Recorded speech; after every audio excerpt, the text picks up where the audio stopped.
press conference is now called to order, and it is going to be chaired by Mrs. Halifa Sallah.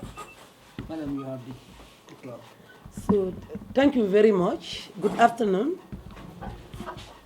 ladies and gentlemen of the press. So this press conference is about the Kanilai incident and other pertinent issues. So Halifa is going to read a statement in that effect, and then afterwards you can ask any question of your interest to the nation. Thank you very much. We welcome you all. Thank you. Thank you very much. Events of far-reaching importance are developing in the Gambia as the country strives to give content to the new Gambia that people of diverse background hope to build as a result of a change of government through the consent of the sovereign people for the first time in Gambian history. No one would have envisaged that in less than 6 months after the emergence of a new government, blood would stain the corridors of state power. This should compel all Gambians to take a pause and ask, what has gone wrong? And what are we to do to right it? This is the demand of truth and justice under our times and circumstances. This is the urgent task precisely because the clarion call of the coalition 2016 is to give Gambia a new start. Hence, if that new start is blemished by bloodstains, each Gambian should speak and act in accordance with the dictates of conscience and the national interests. This is the only way we could speak with one language. This is the only way we could give shape and content to the concept of one Gambia, one nation, one people.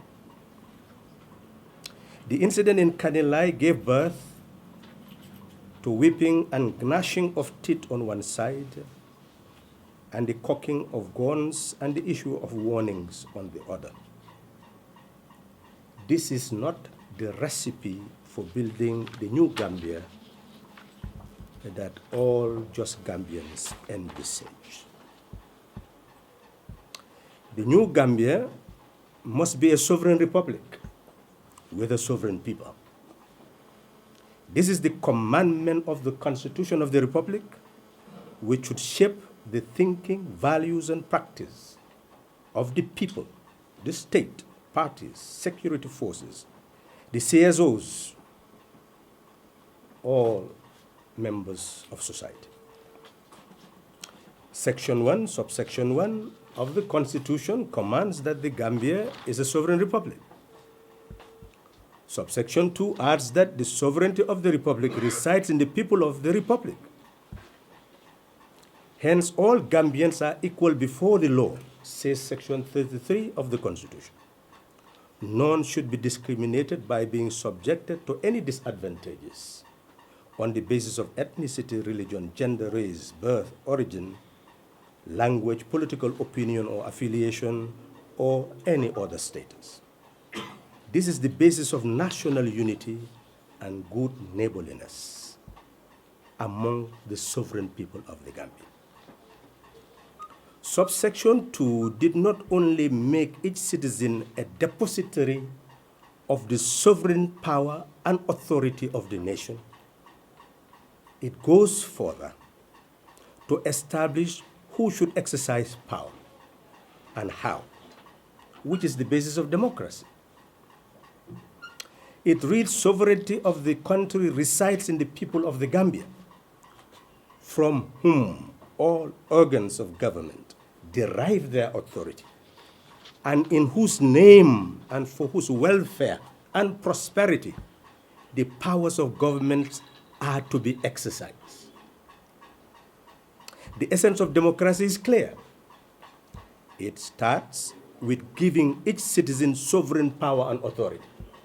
Each citizen. It makes it mandatory for any authority to govern to be derived from the authority of those citizens. Thirdly, it makes it mandatory for authority derived from the consent of the people to be exercised, to be utilized to promote the general welfare and prosperity of the people. Full stop. Hence, democracy is rooted in the sovereign equality of all citizens and does not recognize the separation of citizens into majority and minority ethnic groups, religions, gender, and any other status. Hence, the duty of a people in a sovereign republic is to recognize each other's sovereignty and live together in the spirit of sovereign equality and good neighborliness. The state, which has institutions, must derive the authority of those institutions from the will of the people and utilize the authority to promote the welfare of the people. Any state that fails to do that in a sovereign republic is unfit to govern. In the same vein, the role of the security forces in a sovereign republic is to safeguard the sovereignty of the republic and the people and protect their lives and properties. Any security force that is not bound by such principles and values is a killing machine. Such senseless and conscienceless killing machines is what tyrants rely on to impose reigns of impunity. CSOs in the Republic have the duty to amplify the needs of the Republic and, as principal interlocutors, advocate for the satisfaction of the rights of the people, of the needs of the people, and ensure their consolidation and enlargement so that the people will enjoy greater liberty and prosperity. These are the values of the New Gambia, which joined the coalition to engender and defend, and for which we were ready to live or die for during the impasse. Hence, all developments in the Gambia must be weighed against such principles and values. The Kanilai incident is no exception. Suffice it to say, it is important to review the issue of security before narrating and drawing relevant lessons to address the event in a judicious manner and prevent reoccurrence. State security has scope and scale in terms of gravity and weight. The reaction of a state to incidents which may have security concerns should depend on the scope and scale of security threat or otherwise, which is determined by weight and gravity of the actions concerned. In short, to every action that has to do with state security, there should be equal and opposite reaction, which aim to ward off any threat and prevent its reoccurrence. For example, when soldiers or armed civilians move to the State House and other corridors of power with arms to overthrow a head of state and government, that would be considered the height of or zenith of security threat. The state must mobilize loyalist forces to defend its legitimacy. This is the basis of most civil wars in Africa. On the other hand, rebel movements may also enter a country without gaining any strong ground, and mass uprising may occur, which opens up the seat of government to visible threat of overthrow, but not having the strength to do so. Here too, the army and the other security forces may have a major role to play to ward off the threat, by only using the minimum of force necessary to achieve their purpose to prevent or minimize loss of life and damage of properties.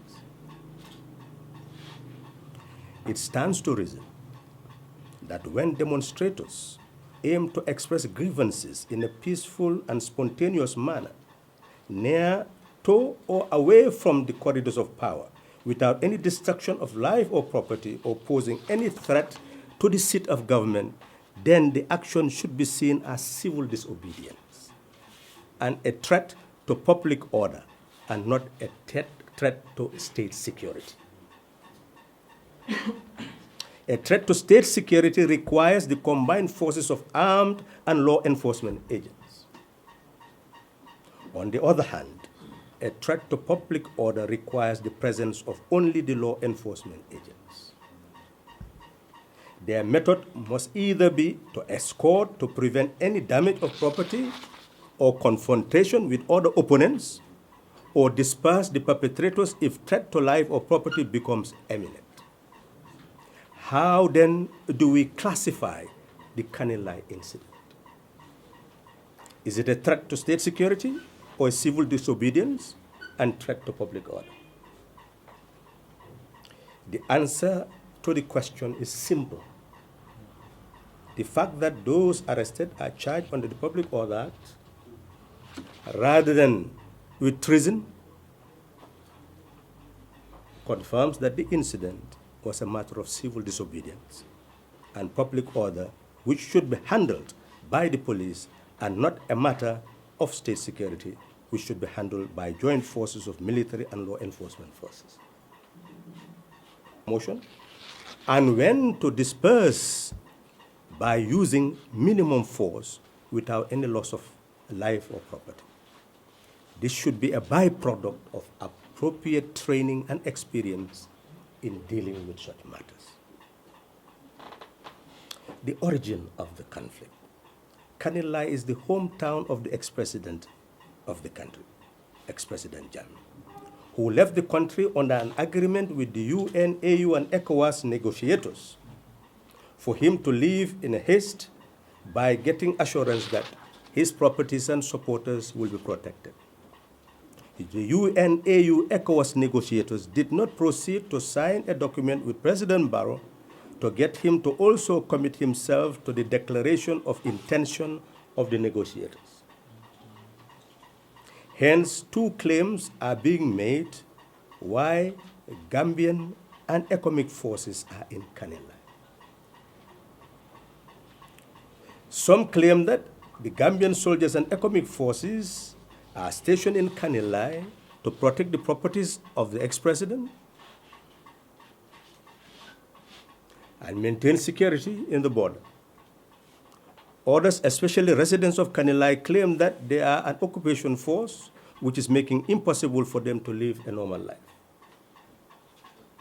Hence, on this day, the residents of Kanilai and their sympathizers gathered together at the car park in a bid to conduct public demonstration to ask the state to remove military forces from Kanilai so that they could live normal lives. They then moved with their banners towards Kamfenda. Many newspapers were called to go and cover the march. Since most do not have regional reporters, many arrived late. However, modern technology did provide sketchy details. What is clear is that the marchers did pass the encampment of Gambian soldiers. However, when they came to the encampment of economic soldiers, they had a blockage. The reports did not indicate any injury of economic soldiers due to the use of traditional weapons. What is evident is the use of bullets and the injury of 9 persons, one of whom eventually died of his bullet wounds. This is how matters stand. What are the lessons? Some people have argued that the Kanilai incident is the final attempt by the Jammeh forces to show their degree of organization and preparedness to restore his rule. And such people are calling on the Barrow administration to take the incident as a threat to state security. Interestingly enough, despite the shooting and the arrest of Kanilai residents, the rebels often alluded to have not retaliated for the sake of kinship or ethnic ties. One is therefore left to wonder who will be using arms to support the demonstrators to bring Jammeh back to power. The nation needs to be enlightened if someone has the facts. Fiction cannot provide the raw materials for policy making or for devising strategies and tactics. Others have argued that the use of live bullets on demonstrators 6 months in office is a signal of a return to the past, marked by intolerance of dissent, which gave rise to April 10/11 killings and that of Solo Sunday.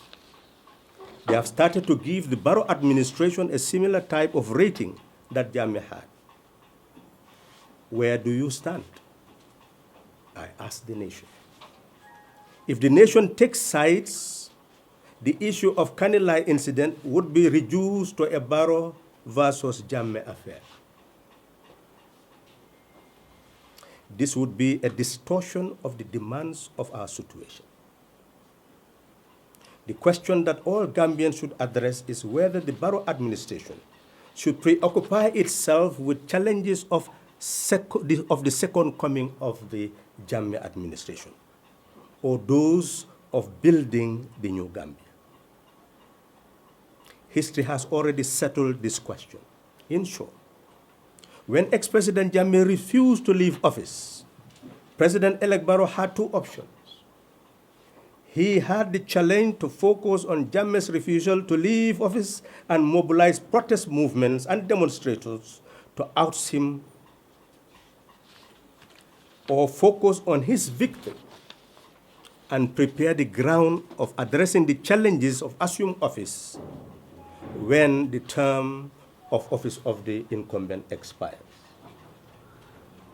He chose the latter, and this is why he assumed office in peace and tranquility. His challenge now is how to build a new Gambia in peace and tranquility. What is the way forward? It is very clear that death has occurred. And when death occurs, this matter is no longer a Kanilai issue, a political issue, a national issue. It's an international issue because it's an issue of humanity. So it is important that within the law, a coroner's inquest is conducted and recommendations made by the coroner implemented. It is important, as a Gambian people, to look at this incident as a Gambian incident, rather than a partisan incident or an ethnic incident. It is important for all Gambians to seek the facts and then promote reconciliation. The government has taken the posture that in a transitional arrangement, you need transitional justice. So it is important for the government to utilize this incident as a sample of how that transitional justice, which brings about truth as well as reconciliation, could be effected. So the authorities responsible for bringing into being that transitional justice system should speed up and ensure that this issue is handled in that regard. It is important to look at the presence of economic forces in the Gambia. The fundamental objective is clear. The economic forces are forces of solidarity, not forces of occupation. So if any sector of Gambian society sees them as a force of occupation, the economic forces should look inwards and find out why, and make sure that what makes those people see them as forces of occupation is actually remedied. The economic forces, the Gambian forces, are republican forces. Their role is to defend the sovereignty of the country and the sovereignty of the people. It is not to take part in ethnic strife or political strife, but to ensure that they enhance the unity of the people. In short, Republican forces, wherever they are based, must provide services to the population. They must have doctors, build hospitals or centers, even if they are intense, and make sure that all the needs of a village, of a region, is actually handled by them in order to ensure that the people get closer to them because of the services they render. Republican forces are forces trained in many instances to be able to build facilities for people, provide plumbing and other facilities for people, so that ultimately when they leave behind development rather than being seen as killers. So it is important that if these forces are to be stationed in Kanilai, orientation must be given because of the sensitivity of the area, and the training must be linked to Republican values, democratic values,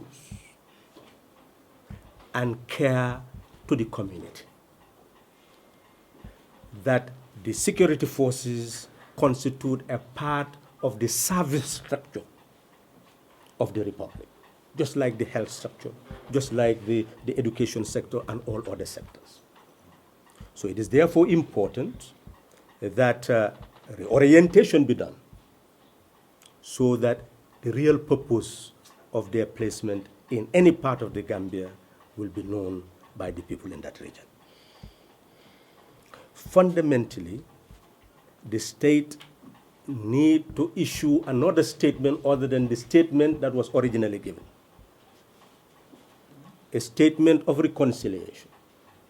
A statement that will call the people in the area to come together to discuss about the way forward. A statement that will call on the National Assembly members from the area, the governor, the religious leaders, the alcalos, the elders, and to ensure that other parts of the country become involved in the whole process so that a way out would actually be provided to prevent a reoccurrence of the incident. In terms of those who are arrested or under the threat of arrest, by the reorientation of the forces existing in the area and the community approaches that will be the courage to be back and live stable lives in their villages. It is also important to look at the issue of prosecution. It is better to utilize the method of transitional justice.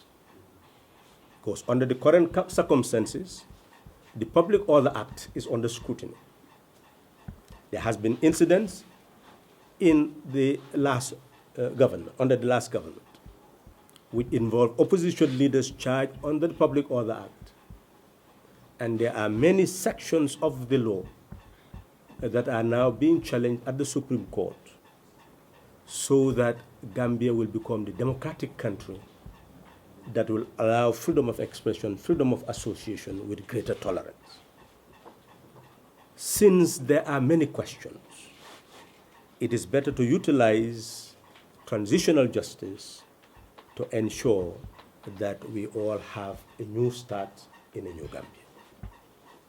We are convinced that once these measures are taken, the Kanilai incident will be a matter for the past, not just to push it in the past, but so that reconciliation will be effected.